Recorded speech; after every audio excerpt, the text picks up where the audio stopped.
Okay, let's dive right into this. Welcome to today's Explainer. We're going to unpack what is easily one of the most fascinating and, frankly, terrifying botanical profiles on the planet.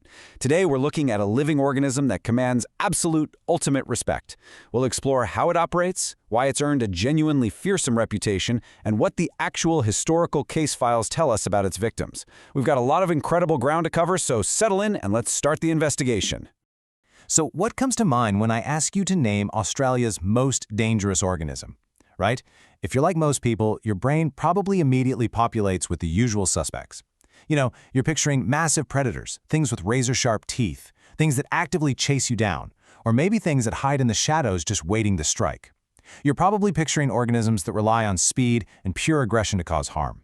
But hold that thought, because the reality we're about to look at, it's going to completely subvert those expectations. Look, Australia is absolutely world famous for being home to the deadliest snakes and spiders, these aggressive moving predators, right? But I want you to compare those globally feared creatures to, well, a stationary leafy plant. Literally just a plant. It doesn't hunt you down, it doesn't stalk you in the night, it just sits there completely motionless in the forest waiting. And yet, no joke, it ranks right up there as one of the most intensely dangerous things you could ever possibly encounter in the wild. Section 1. Meet the suicide plant, the Gympie-Gympie. Let's look at exactly what this organism is and how it traps the unwary. So the Gympie-Gympie is an Australian plant capable of causing severe, truly unbearable agony. But the absolutely crucial takeaway here is how that agony is delivered. We're talking about the absolute lightest touch, just a brush against its leaves. You don't have to go up and grab it, you don't have to snap its branches, just a simple, completely accidental brush as you're walking past is literally enough to claim you as a victim. And that's what makes it so incredibly effective, isn't it?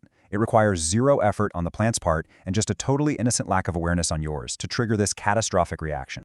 Section 2. The mechanism of agony, the biological weapon. How exactly does a stationary leaf achieve this level of destruction? Well, a plant doesn't rely on brute force. Instead, it relies on microscopic precision. It is armed with these tiny, poisonous needles. When you make that fleeting contact we just talked about, these needles break off and actually nestle deep, deep into your skin. They embed themselves right into your human flesh, delivering their payload directly into your system. It's just an incredibly efficient, highly evolved defense mechanism, and it's designed to teach anything that touches it a lesson it will never, ever forget. Now, how do victims actually describe the pain from those needles? Well, it's a dual sensation that's almost impossible to comprehend. Imagine being burned by hot acid and electrocuted at the exact same time. Really think about the visceral horror of that for a second. It isn't just a sting, it's not just an ache. It is the simultaneous sensation of literal chemical burning combined with this relentless electrical shock just coursing through the affected area. That nightmare scenario is the hallmark signature of the Gympie-Gympie. And this brilliantly illustrates exactly how this leafy green menace earned its dark nickname. As botanist Marina Hurley points out, there are actual rumors of people ending their own lives due to the severe agony caused by this plant.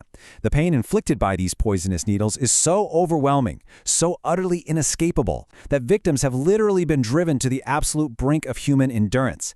It is a really stark reminder of the extreme power hidden within the natural world.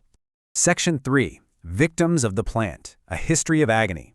Let's open up the case files and look at the history of those unfortunate enough to cross paths with the Gympie-Gympie.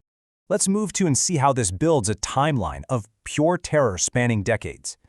Back during World War II, military training exercises, an ex-serviceman actually fell into these dreaded plants. The resulting agony was so severe that he ended up having to be strapped down to a hospital bed. Our sources describe him as being driven as mad as a cut snake. Fast forward to the modern day. A mother, simply out riding her bike, experiences a horrible accident and falls from her bicycle directly into the dreaded Gympie-Gympie. We're talking decades apart, completely different circumstances, but the exact same monstrous result. And the mother who experienced this modern-day accident, she stated that the pain she endured was far worse than childbirth. Now, that gives us a highly relatable, universally understood benchmark for extreme pain, right? And according to her direct experience, the Gympie-Gympie sting violently exceeds it. It really contextualizes the sheer scale of the sufferant we're discussing here. 9 months.